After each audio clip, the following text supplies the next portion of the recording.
learn some of the best debt repayment strategies to pay off debt fast? In this episode, I'll show you how to reduce and eliminate credit card debt, manage personal loan payoff, and even tackle student loan repayment, and finally stop living paycheck to paycheck. These proven methods, from the Debt Snowball to the Debt Avalanche method, will help you reduce debt balances, avoid costly mistakes, and create a financial freedom plan that secures your financial future success. And you're going to want to stay tuned till the end because we have a special offer for you that'll get you closer to your financial freedom sooner. Today, we're going to be talking about some top debt management strategies. Right now, credit card debt is higher than it's been in years. There's many reasons, and one is that inflation has caused the prices to go up. And for most of us, our annual salary has not increased at the rate that inflation has. So if we've got more going out than coming in, it can make us have increased credit card debt. So today we're going to talk about a couple of the top debt strategies to be able to get this under control. So we all know that debt can be overwhelming. And sometimes when we're in debt, we have a hard time thinking about it clearly. But know that if you've got the right strategies, you can start getting this under control. So we're going to start by talking about 3 different types of loans. And the first one is personal loans and credit cards. So personal loans and credit cards, typically characteristics are that they've got high interest. The average rate right now on credit cards is around 21%. 2 years ago, it was 15%. So big difference. To put that in perspective, what that means is that if you had $1,000 on a credit card and you're paying 20% interest on it, and you hadn't paid it back in a year, now it's cost you $1,200. And so until you pay it off, they're ringing up that interest at 20%. So what if everything that you bought turned out to be 20% more expensive than what you thought it was? That would be really bad, wouldn't it?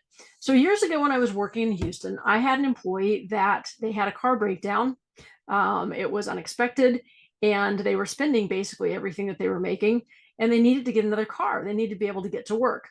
And their only option was to buy that car and put it on a credit card. The used car, not huge sums of money, but their only option, because they didn't have access to any other cash, was to put that on a credit card. So imagine if they were paying, let's just say it was 20% for multiple years as they were getting that car paid off. By that point, they probably needed another used car. So I remember that story many, many years in advance, because at the time that it happened, I thought it was, I was kind of horrified with the idea of it.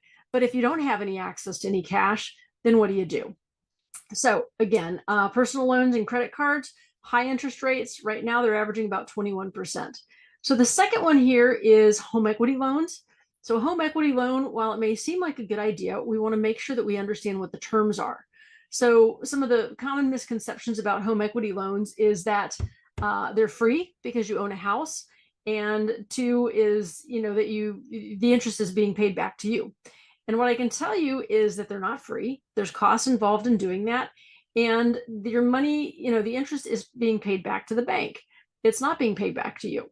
So on home equity loans, we just want to make sure that before we do that, we understand what the terms are of the loan and what happens if we miss a payment. Okay. So the third one here, we're talking about cash advances. We see those rapid cash places a lot of times in big cities downtown because people need to get a cash advance on their paycheck. And these are characterized again by high interest rates and high fees. So if you're ever in a situation and you're looking at a cash advance, again, make sure that you understand the terms, because there can be fees involved and it can be very high interest rates if it's not paid back quickly. So again, I guess the theme in all 3 of these is making sure you understand the terms before you take it on. Okay, so next slide here, we're going to talk about the snowball method. So this is one of the more popular debt repayment strategies, and it's called the snowball method. Why is it called the snowball method? Well, just like a snowball, what you're trying to do is accelerate, build some momentum so that you can get this debt paid off, okay? And how this works is you're going to make a list of your debts from the smallest to the largest. This is the balances. So let's say you've got 3 credit cards. One's got $1,000 on it. One's got $5,000. One of it's got $7,000 on it. You're going to make a list. What is the smallest balance to the largest balance? And what we're going to do with the snowball method is we're going to make a minimum payment on all of the debts except for the smallest. Okay. So we're making minimum payments on all of them but the smallest. And on the smallest, we're going to apply any extra cash that we have towards paying off that smallest debt. Once that one's paid off, that would be the smallest snowball here on the left-hand side of the screen. Then we're going to move on to the next one up. Okay. Again, making minimum payments on the others, making any extra payments on the second. And that's the way it works. So we're trying to get each of those snowballs paid off. Now, what I would say on any of these, when we talk about making your minimum payments, I like having my credit cards. I've done this for years, that it's all set up on automatic payment.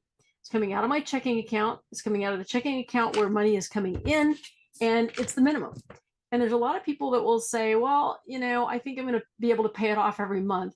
And what we know is that things happen. And there's nothing worse than feeling like you wake up one morning and you go, oh, my payment was due yesterday. Now they're going to charge me a late fee of $30 or something like that because I missed the payment. So I like setting up automatic payments on all of them. If I've got more money that I want to pay on something, I can always make another payment. Okay. There's no rule that says you can only make one payment per month on a credit card. So set them up on auto pay. And one, it alleviates the late payment fees. But the other thing is it eliminates the chance of you getting dings on your credit score because you made a late payment. Okay. Credit scores are tied to anything where we want to get money now, and it's getting worse and worse. So I encourage you to set those up on automatic payments, and you can always pay more. So the next one here is talking about the modified snowball method. Now, why this is the modified snowball method, also called the Avalanche method, is because the idea is still we're paying off one card at a time or one item at a time, but we're doing it based on the highest interest rate. So I like this one because interest rates, like I said, the average is about 20%. If you've got some of those specialty credit cards, they might be charging you 30% a year. They don't really tell you that. It's in the fine print. You even have a hard time finding it online, some of the home shopping type things like that. But the idea here is that we're going to make a list of those. Instead of making it a list by balances, now we're going to make it as a list by interest rate. Okay, so for example, if you had $5,000 at 20%, this would go before $10,000 at 15%. Hopefully that makes sense. It's based on the interest rate. The reason that we're doing that is because the higher the interest rate, the faster that's accumulating as far as more money that you have to pay off. Okay, so again, highest interest rate to the lowest interest rate. We make minimum payments on all of them except for the one with the highest interest rate, and that's where we're going to apply some extra dollars. Okay, I want to give you an example on this one. And let's say you have a mortgage, and your mortgage is at 7%, and your credit card is at 20%. Okay, you got a smaller balance on the credit card and a much bigger balance on the mortgage. So would you pay, using the modified snowball method, would you make extra payments on the house, or would you make extra payments on the credit card at the higher interest rate? Okay, and the answer is the credit card at the higher interest rate. All right, we'll have a whole nother segment about house payments and extra payments, that type of thing. So again, I would say set up your automatic payments, minimum payments, so that you're not missing anything. Preserve your credit score, and pay off the highest interest rate one first and work your way down.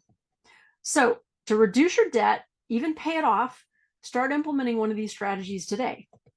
And if you're ready to take control of your financial future, I've got a tool for you. It's yourfvp.com. So check it out, yourfvp.com.